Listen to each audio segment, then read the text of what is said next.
The maid discovered a hidden safe in the mansion, but what she found there changed her life. The vacuum cleaner died with a soft sputter, leaving Madison Reynolds alone with her thoughts in the cavernous master bedroom of the Kingston estate. She yanked the cord from the wall, mentally calculating how much a replacement would cost from her already stretched paycheck. At 43, this wasn't where she'd imagined herself, cleaning other people's homes to make ends meet after her accounting firm collapsed in the recession. She pushed the defunct vacuum against the wall and knelt to retrieve the scattered dust bunnies by hand. As she reached under the massive oak dresser, her fingers brushed against something rough, an inconsistency in the otherwise smooth hardwood flooring. Madison pressed her cheek to the ground, squinting into the shadows. There, barely visible behind the dresser's lid, was the corner of what appeared to be a trapdoor. Her heart quickened. In 6 months of working for the Kingston family, she'd cleaned every inch of this 19th-century mansion in Newport, Rhode Island. Or so she'd thought. The elderly Mr. Kingston spent most of his time in his Florida residence now, leaving Madison alone in this echoing monument to old money 3 times a week. Using all her strength, she managed to slide the dresser a few inches. The floorboard underneath had a small brass ring pulled flush with the wood. Madison's practical side told her to leave it alone. This wasn't her house, wasn't her business. But 20 years of handling other people's finances had taught her that everyone had secrets, and some secrets needed to come to light. She pulled the ring. The board lifted with surprising ease, revealing a small cavity. Inside lay a safe, its surface covered in decades of dust. Madison's fingers trembled as she brushed off the combination dial. She should call Mr. Kingston. She should pretend she never saw this. Instead, she found herself reaching for her phone to dial a different number. "Hey, Maddie." Her brother's voice was rough with sleep. As a locksmith, Carson kept odd hours. "Everything okay? Remember when we were kids, and you taught me how to crack Dad's gun safe?"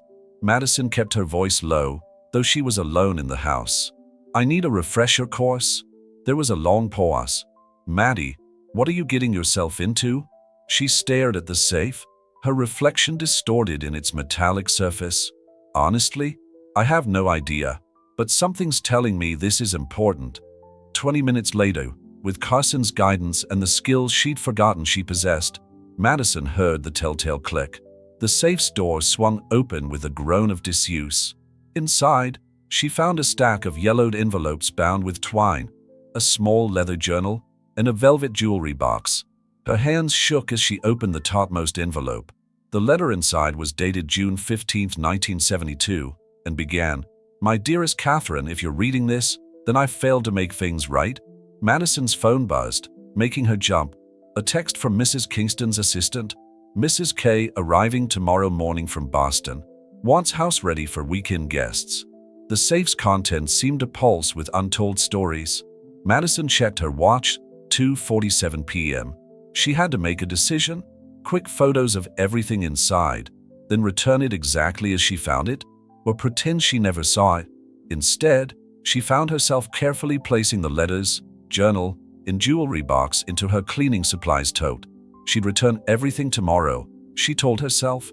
She just wanted to read them somewhere private, to understand what she'd found. Besides, if these items had been hidden away for decades, surely a few more hours wouldn't matter. As Madison replaced the floorboard and pushed the dresser back into position, her phone buzzed again. Another text, this time from her daughter's school. Reminder, career day presentations tomorrow. Parents should arrive by 9 a.m. She'd forgotten about career day. Lily had been begging her to come, even though Madison knew her job wasn't exactly what the other parents would be showcasing. Between that and Mrs. Kingston's return, she'd have to rush to replace everything before the house filled with people. The vacuum cleaner lay forgotten against the wall as Madison gathered her supplies, the stolen items weighing heavily in her bag and on her conscience. As she locked up the mansion, the late afternoon sun cast long shadows across the manicured lawn.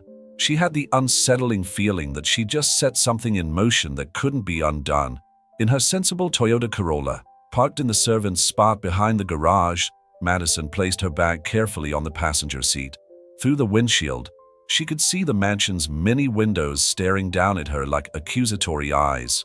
She started the engine, her mind already racing ahead to what she'd discover in those letters. As she pulled onto Bellevue Avenue, passing the other historic mansions with their perfectly maintained facades, Madison couldn't shake the feeling that behind every one of them lay similar secrets, waiting to be discovered. But she'd found this one, and now she had to decide what to do with it.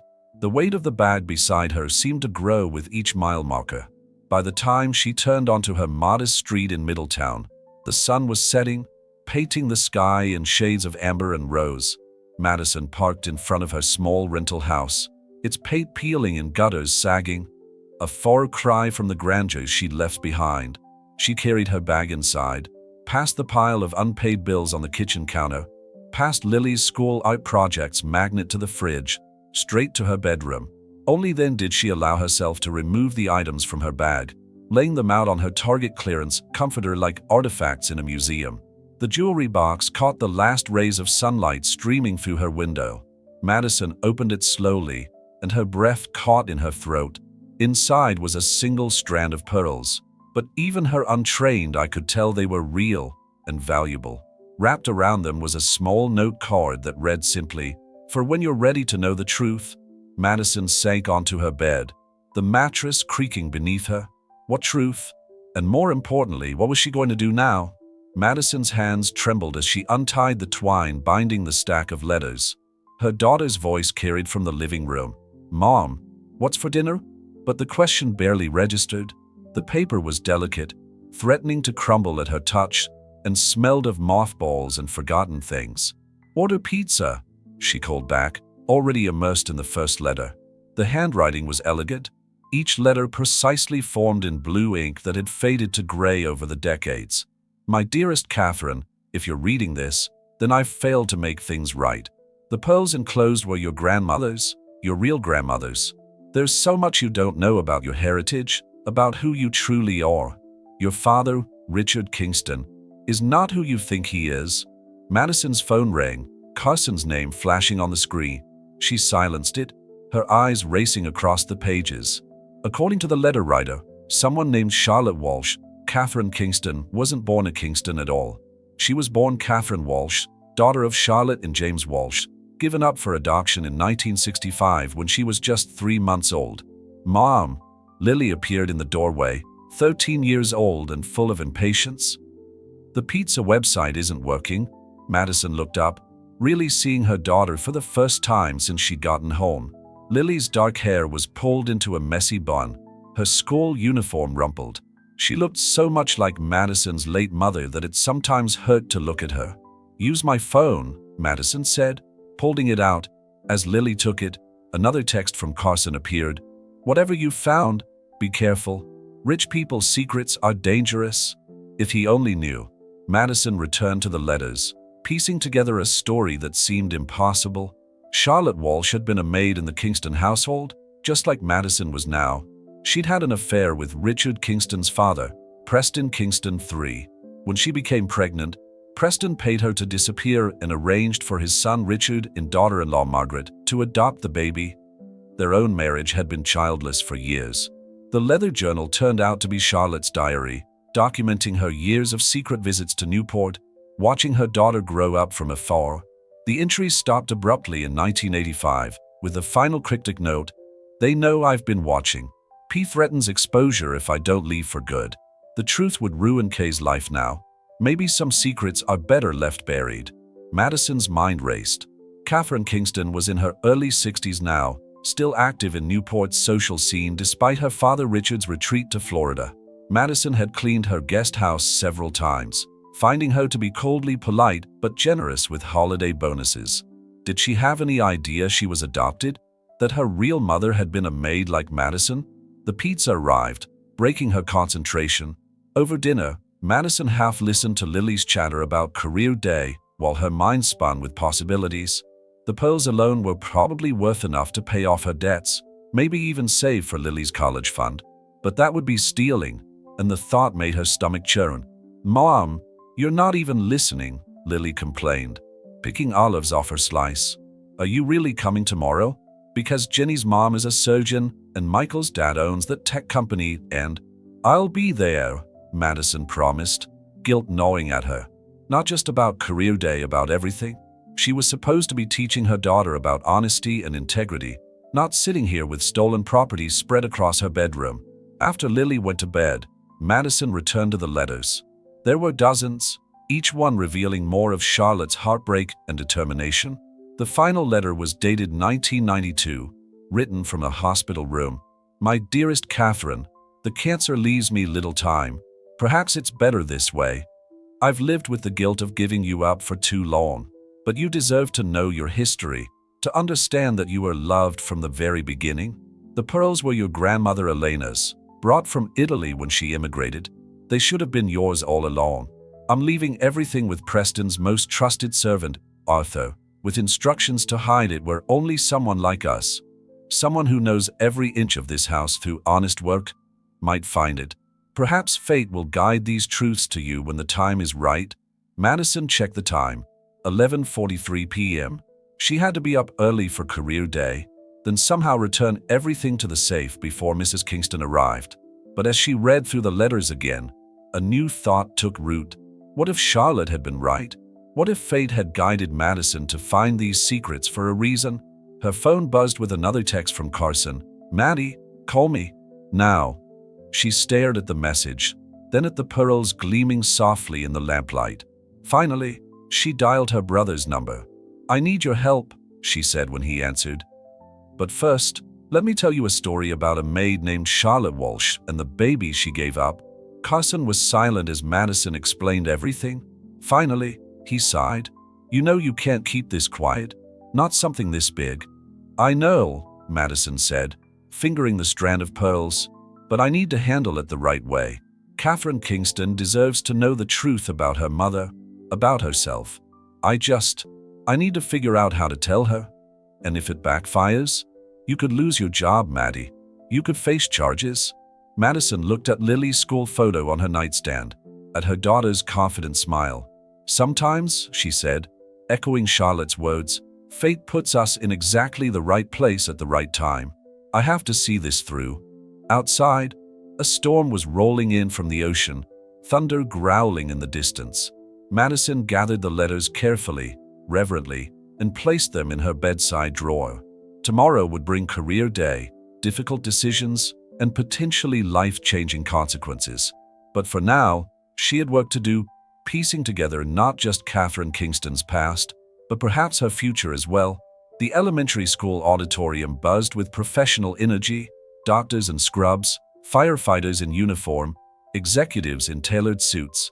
Madison sat in the back row, still wearing her cleaning company's polo shirt, the letters from Charlotte Walsh burning a hole in her purse. "Next up, we have Lily Reynolds' mother, Madison," the teacher announced, her voice carrying a hint of uncertainty. The same uncertainty Madison felt as she walked to the front, passing parents who probably paid people like her to clean their homes. "Hi everyone," Madison began, gripping the podium. "I'm a house manager for some of Newport's historic mansions." The term sounded better than cleaning lady, though the skeptical looks from the students told her they weren't fooled. But then she thought of Charlotte Walsh, of the secret she'd uncovered, and something shifted inside her. "Let me tell you about the mysteries hidden in old houses," she continued, her voice stronger. "Every room tells a story. Every object holds a memory. Sometimes, we're the only ones who see the truth behind the fancy facades." The children straightened in their seats as Madison described finding a Civil War diary behind a loose brick, uncovering Victorian love letters in an attic, and restoring a child's forgotten toy to a grandmother who'd lost it 60 years ago. She carefully avoided mentioning last night's discovery, but she infused her words with the same sense of wonder and responsibility. "We're the guardians of other people's histories," she concluded. "It's not just about cleaning, it's about preserving memories, respecting privacy, and sometimes," she thought of the pearls hidden in her bedroom, helping long-buried truths find their way home. To her surprise, hands shot up during the Q&A. Even Jenny, whose surgeon mother had demonstrated suturing techniques on a banana, seemed fascinated. "Have you ever found buried treasure?" she asked. Madison's heart raced.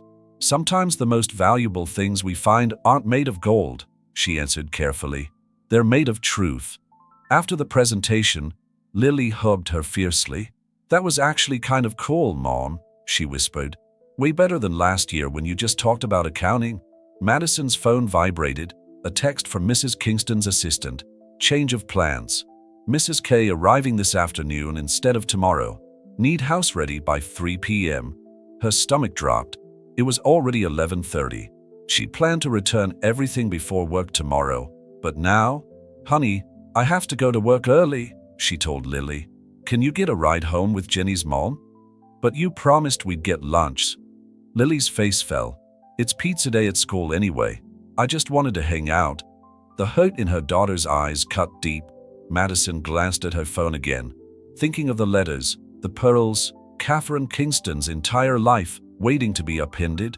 She thought of Charlotte Walsh, watching her daughter from afar, sacrificing everything for what she believed was right. You know what? Work can wait an hour. Let's get that lunch. Over sandwiches at their favorite deli, Madison studied her daughter. Lily, can I ask you something? If you found out a big secret about someone else's life, something that could change everything for them, would you tell them?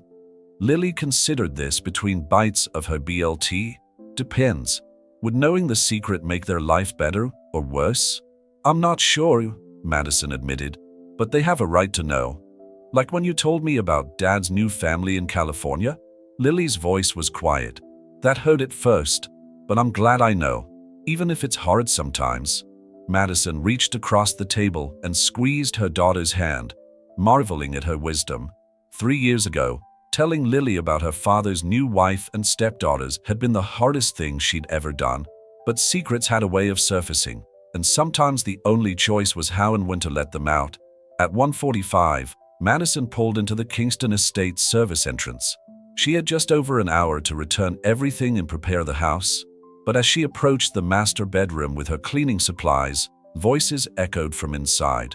Catherine Kingston stood by the window, elegant in a St. John suit, directing staff who were moving the massive oak dresser. Mother's old room needs refreshing, she was saying. Let's rearrange everything.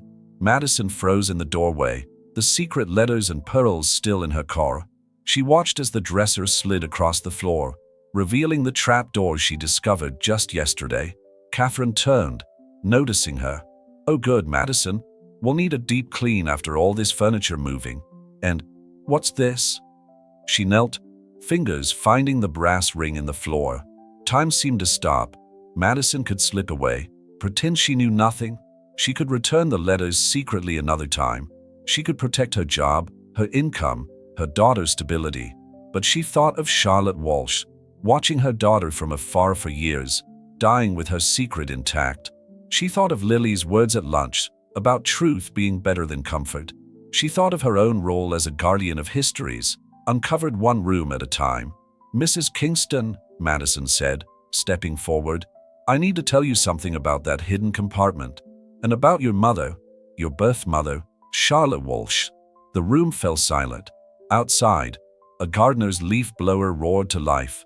But inside, even breathing seemed too loud. Catherine Kingston straightened slowly, her expression unreadable, as Madison reached for her phone where she'd photographed the first letter. Sometimes, Madison realized, cleaning wasn't just about removing dirt. Sometimes it was about clearing away the dust of decades, revealing what lay beneath. And sometimes, that was exactly what needed to happen. Catherine Kingston's hands trembled as she read the letter. Perched on the edge of her childhood bed, the staff had been dismissed, leaving her alone with Madison, who stood awkwardly by the door, heart pounding against her ribs. Where are the pearls? Catherine's voice was barely a whisper. In my car. I can get them. No? Catherine held up one manicured hand. Not yet. I need to process this. She looked up at Madison, her blue eyes sharp with something between anger and desperation. How dare you read these? How dare you take them? Madison stepped forward. Mrs. Kingston, do you know what my father would do if he knew a maid had gone through private family documents? Catherine's voice rose. Do you have any idea the power the Kingston name still carries in Newport? I know exactly what your father would do, Madison said quietly. The same thing he did to Charlotte Walsh. Pay to make the problem disappear. The words hung in the air between them. Catherine flinched as if she'd been slapped, then slowly smoothed her silk skirt, a gesture so practiced it seemed unconscious. "Tell me everything," she said finally. "Not what's in these letters. Tell me how you found them, why you took them, why you're telling me now instead of simply returning them quietly. Tell me who else knows." So Madison did. She told Catherine about the vacuum cleaner, about calling Carson, about spending the night reading Charlotte's words. She explained about career day, about Lily's wisdom over sandwiches, about racing back to return everything before it was too late. "Only my brother knows," Madison finished, "and he's as trustworthy as they come." Catherine stood and walked to the window, staring out at the garden where generations of Kingstons had hosted their legendary summer parties. "I always knew something was wrong," she said finally. "Little things. The way my mother, Margaret, would go quiet whenever anyone mentioned family resemblance. The way my father would drink too much on my birthdays and talk about doing the right thing." She turned back to Madison. "Show me the pearls." Madison hurried to her car, retrieving her cleaning supplies bag with its precious cargo. When she returned, Catherine had spread the letters across the bed in chronological order, creating a timeline of secrets and sacrifice. The pearl necklace caught the afternoon light as Madison handed over the velvet box. Catherine lifted it carefully, running her fingers over each luminous sphere. "I remember these," she said softly. "They were in Margaret's jewelry box when I was little. I used to try them on when she wasn't looking. One day they disappeared. She said she'd lost them at a charity event." Catherine's laugh was brittle. Another lie to protect the family name. A door slammed downstairs, followed by voices.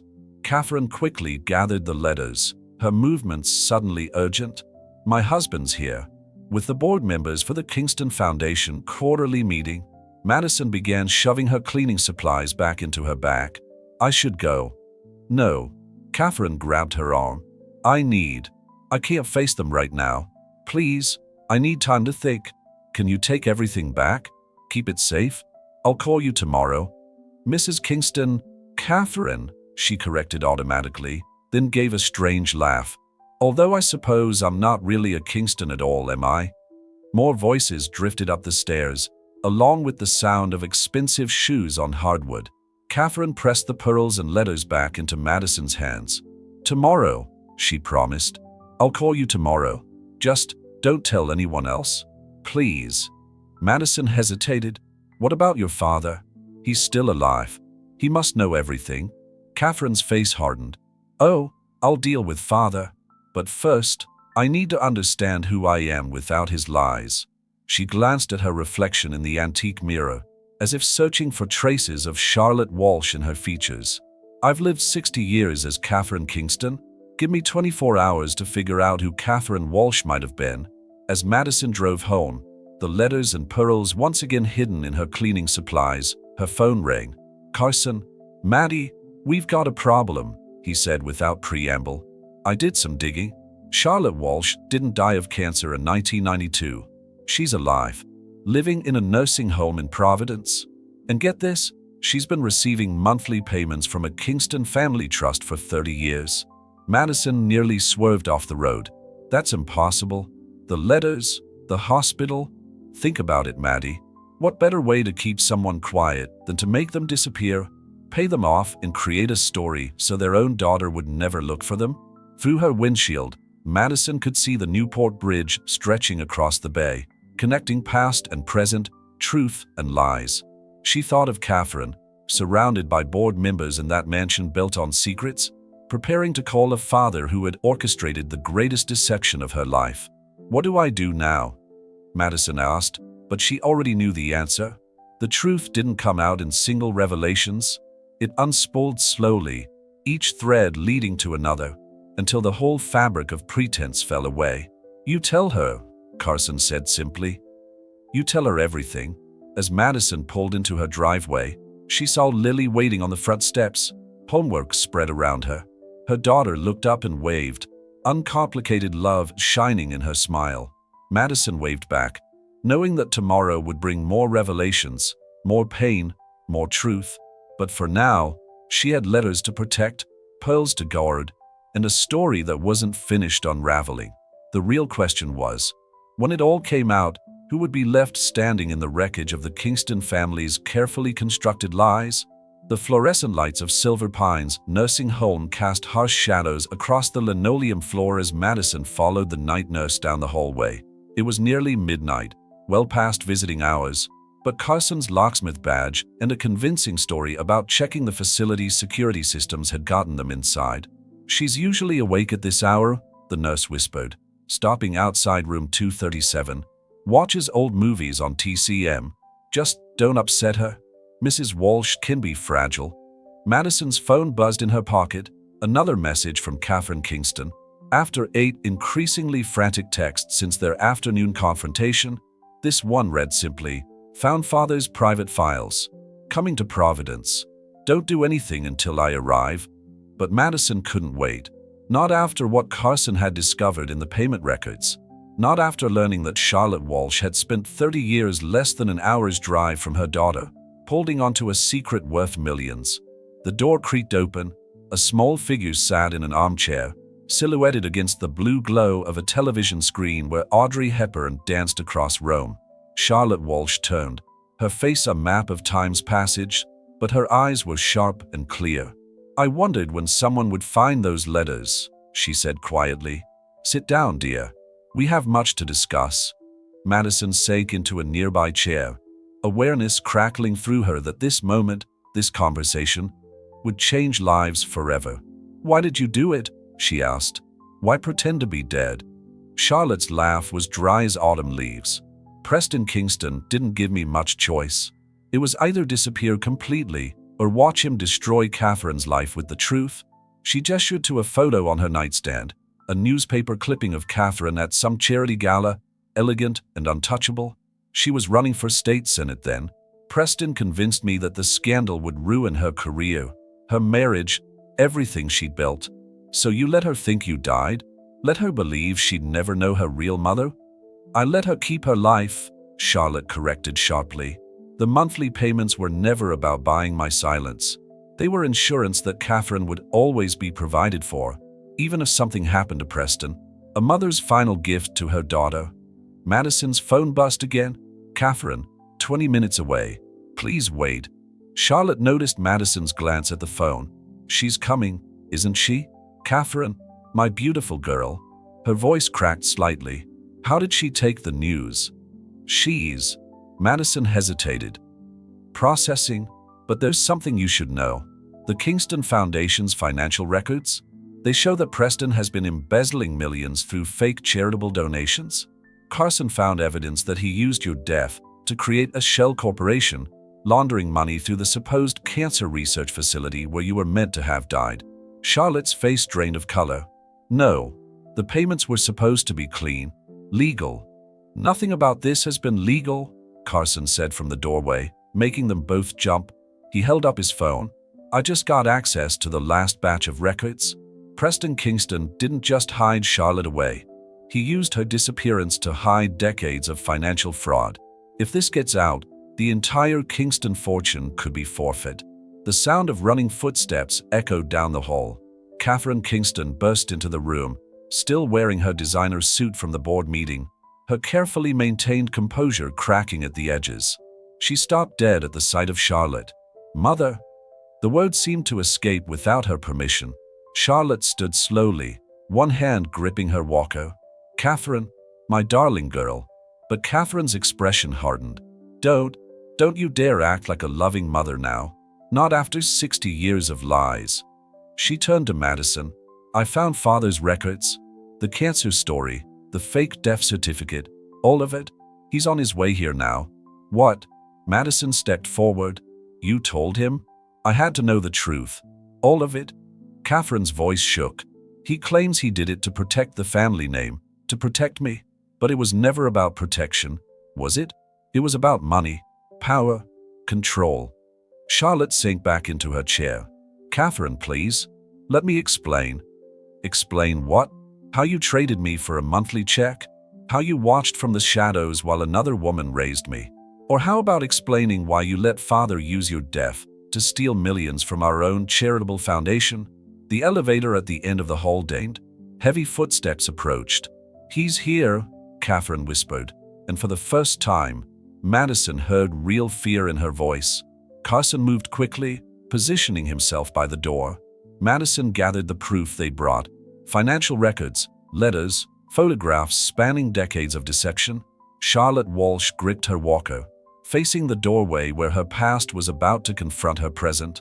And in that suspended moment before Preston Kingston's arrival, Madison realized that sometimes the biggest lies aren't the ones we tell others, but the ones we tell ourselves. Charlotte had convinced herself she was protecting her daughter. Catherine had believed in her perfect family legacy. Preston had thought his power would keep all his secrets buried. But secrets, like the truth, had a way of crawling into the light. And now, in a fluorescent-lit room in Providence, with old movies playing silently in the background, decades of carefully constructed fiction were about to face reality. The footsteps stopped outside the door. A hand turned the knob, and 5 lives, bound together by lies and love and loss, held their breath as the past walked in to meet its reckoning. Preston Kingston III filled the doorway with the same commanding presence that had dominated Newport society for half a century. Even at 82, he carried himself like a man who had never heard the word no. But when his eyes fell on Charlotte Walsh, that legendary composure cracked. "You promised," he said hoarsely. "You promised you'd stay away. And you promised the money was clean." Charlotte's voice was steel-wrapped in silk. "Funny how promises fade over time, isn't it, Preston?" Catherine stood between them, her stance protective, though Madison wasn't sure whether she was protecting Charlotte from Preston or Preston from the truth. "Did you really think you could hide this forever, Father? The fake death certificate, the shell corporations, the millions funneled through fraudulent charities? Everything I did was for this family." Preston stepped into the room, his silver hair catching the fluorescent light like a crown. "For you, Catherine. To protect your inheritance, your future." "My inheritance?" Catherine's laugh was bitter as winter wind. "You stole my mother, my identity. My entire life has been built on your lies." Madison moved closer to Charlotte's chair, acutely aware of the manila envelope in her bag containing Carson's financial findings. The old woman's hands trembled on her walker, but her eyes were clear and fixed on her former lover. "She wasn't supposed to find out," Preston said to Charlotte. "That was our agreement. You disappeared, kept quiet, and Catherine got to live the life she deserved." "The life you thought she deserved," Charlotte corrected. "Did you ever ask what she wanted? Did you ever consider that maybe knowing the truth about her mother was more important than your precious Kingston name?" Carson shifted his weight by the door, one hand inside his jacket where Madison knew he kept his phone recording everything. The night nurse had long since disappeared, leaving them alone with their colliding truths. "I gave you everything," Preston's voice rose. "A comfortable life, protection, privacy. You gave me exile," Charlotte cut in. 30 years watching my daughter from newspaper clippings in charity ball photographs. Do you know what that does to a mother's heart? Better than watching her suffer through scandal. Better than letting her lose everything because of our indiscretion." Catherine flinched at the word. "Indiscretion? Is that what I am to you, Father? A mistake you had to cover up?" "No." Preston reached for her, but Catherine stepped back. "You are everything to me. My only child. I couldn't let Charlotte's situation taint your future." "My situation?" Charlotte struggled to her feet, waving away Madison's offered help. "You mean being a maid? Being working class? Being beneath the mighty Kingstons? Being unstable?" Preston snapped. "The drinking, the threats to go public, the scenes you caused. I caused scenes because you were trying to buy my silence? Because you thought throwing money at me would make me forget my own child?" "Enough." Catherine's voice cracked like a whip. "I don't care about your justifications. Either of you." She turned to Madison. "Show him what you found." Madison's hands were steady as she withdrew the documents from her bag. "Mr. Kingston, these records show systematic fraud through the Kingston Foundation dating back to 1992. The same year you arranged Charlotte's fake death. You've been using charitable donations to hide millions in personal expenses and offshore accounts." Preston's face went ash gray. "You have no right." "She has every right," Catherine interrupted. "As do I. As chair of the Kingston Foundation's board, I have a legal obligation to report financial misconduct. She stepped closer to her father. Did you really think I wouldn't find out? That I just keep playing the perfect Kingston daughter while you bankrupted our legacy? Catherine, please. Preston's commanding presence crumbled. If this gets out, everything we've built, everything you built on lies, she corrected. The mansion, the foundation, the Kingston name. All of it built on fraud and secrets and shame. Charlotte sank back into her chair, suddenly looking every one of her 78 years. I never wanted this. The money, the lies. I just wanted my daughter to know she was loved. The silence that followed was heavy with 3 decades of unspoken truths. Madison thought of Lily at home, probably still awake despite the late hour, working on her science project.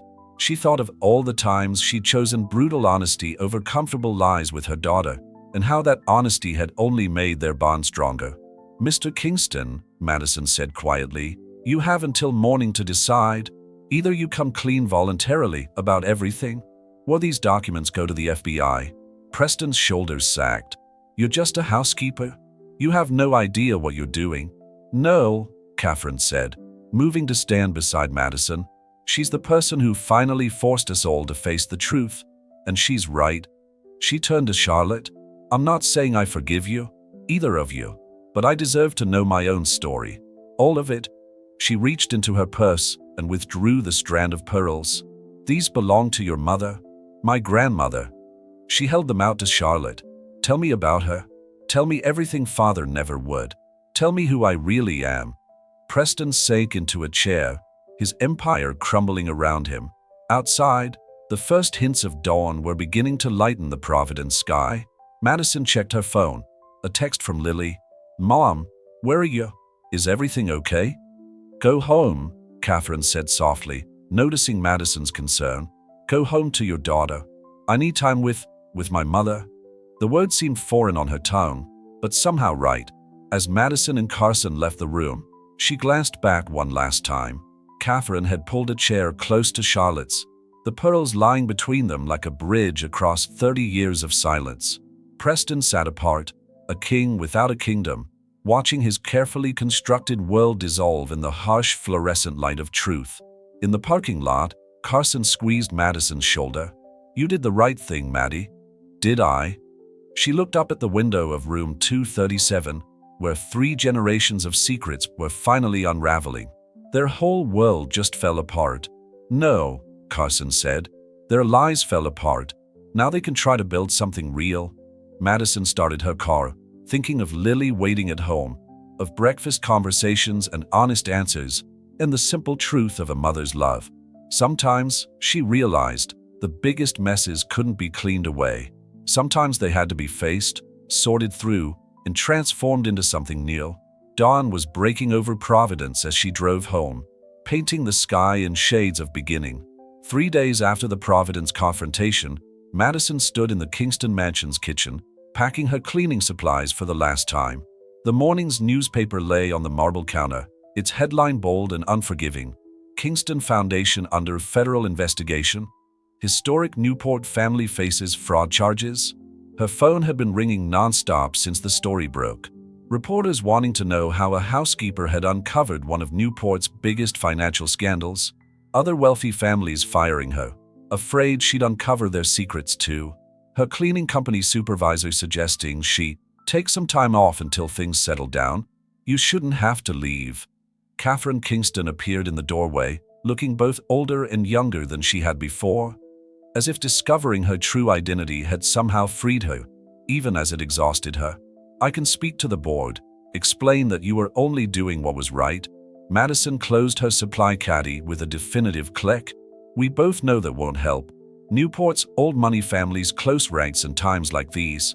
No one will hire the maid who brought down the Kingstons.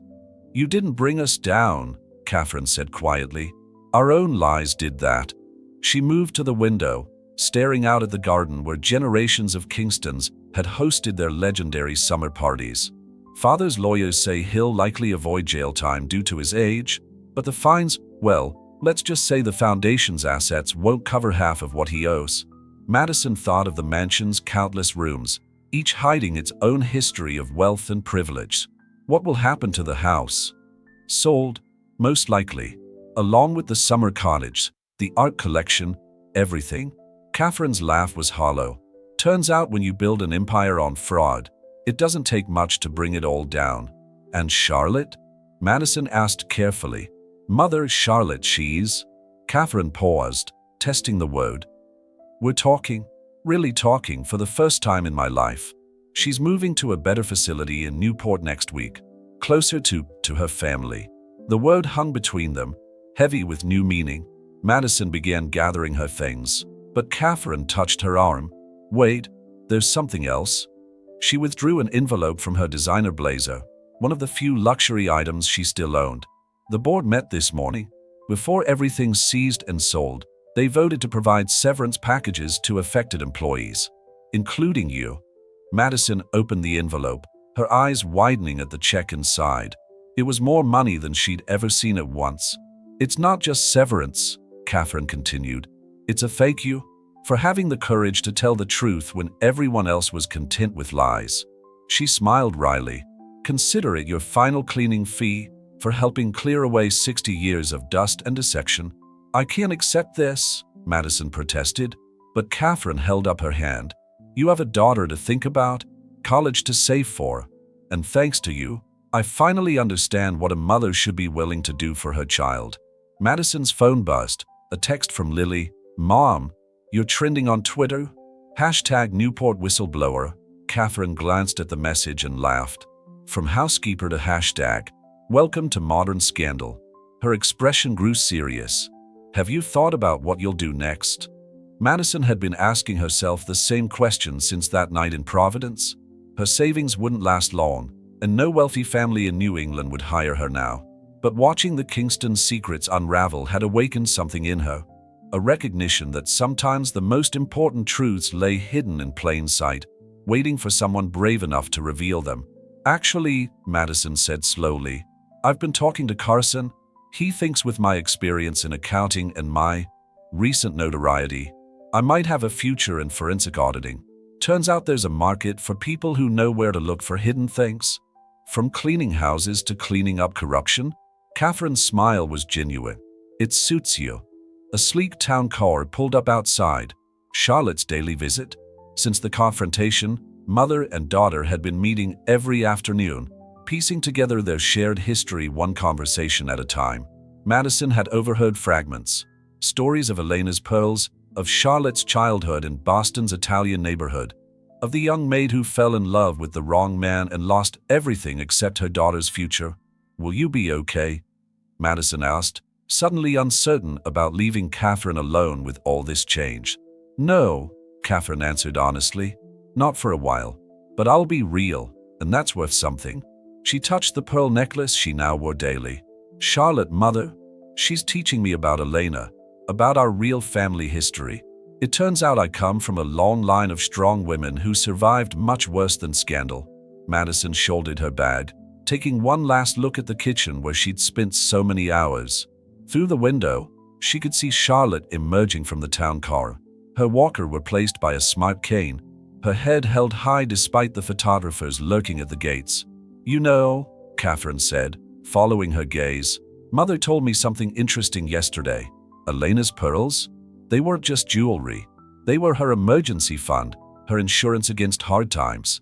She called them her truth pearls because they gave her the freedom to always be honest about who she was and what she wanted.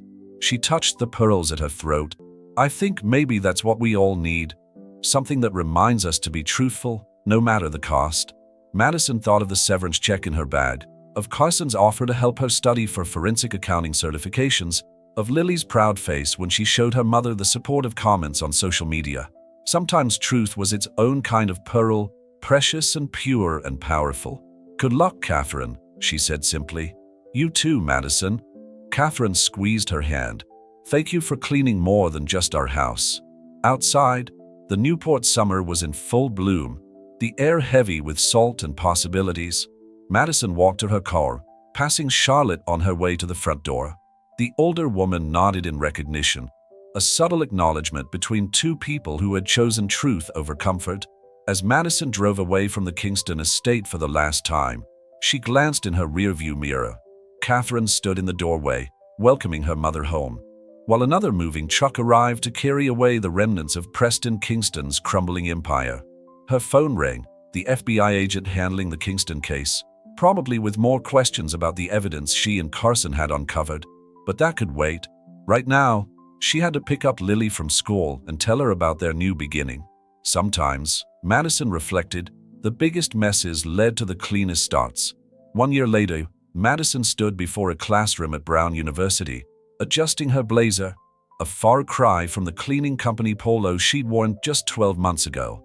The students looked up expectantly, laptops open, ready for her guest lecture on forensic accounting and whistleblower protection. The biggest frauds, she began, aren't hidden in complex algorithms or offshore accounts. They're hidden in plain sight, protected by nothing more than people's reluctance to look too closely at comfortable lies. From the back of the room, Lily beamed with pride. At 14, she'd begged to skip school to watch her mother's first university lecture. Now she sat taking notes, occasionally glancing at her phone where the latest news alert flashed. Preston Kingston released from house arrest.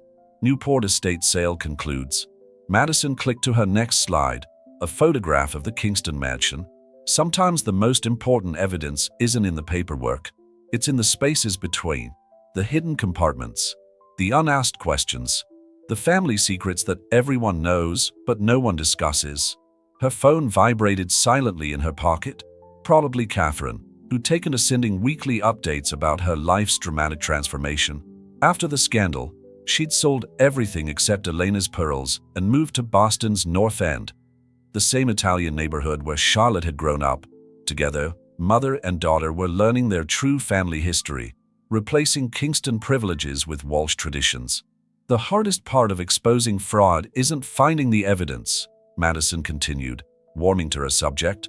It's dealing with the human cost, the destroyed reputations, the fractured relationships, the comfortable illusions shattered by truth. She thought of Preston Kingston, now living in a modest Newport apartment, his empire reduced to memories and restitution payments. He'd lost everything except, ironically, his relationship with Catherine. Their weekly dinners were tense affairs of cautious reconciliation, but they were trying, 3 generations of a family, finally learning to speak truth to each other. But here's what they don't tell you about whistleblowing, Madison said, clicking to her final slide. Sometimes exposing a lie isn't just about justice. Sometimes it's about giving people the chance to rebuild their lives on a foundation of truth. After the lecture, as students filed out discussing case studies and ethical implications, Lily bounded down to the podium. "Mom, that was awesome. Way better than career day last year." Madison laughed, gathering her materials. "Well, last year I was still figuring out who I wanted to be." "Ms. Reynolds?" A student had lingered behind, clutching her notebook. "I read about the Kingston case, but what happened to everyone after? If you don't mind me asking." Madison considered the question as they walked out into the crisp autumn air. The truth was both simple and complicated. Carson's locksmith business had expanded to include security consulting for fraud investigations.